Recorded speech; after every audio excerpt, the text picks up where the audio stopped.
একই সাথে যার বিরুদ্ধে অভিযোগ আছে সেই অভিযোগে গিয়াসউদ্দিন আল মামুন সাহেবকে উনি সর্বোচ্চ সাজা প্রদান করেন। তবে সরকারি গোয়েন্দা সংস্থাগুলো তাদের সিদ্ধান্তের বাইরে কোনো রায় হতে পারে তার জন্য মোটেও প্রস্তুত ছিলেন না।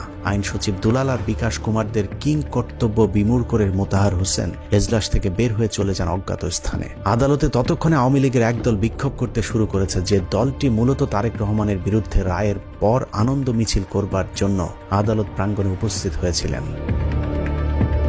অন্যদিকে বিএনপিপন্থী আইনজীবীরা বিচারক মোতাহার হোসেন সম্পর্কে বলেছিলেন, হাজারো কাপুরুষের মাঝে একজন সৎ সাহসী বিচারক মোতাহার হোসেন।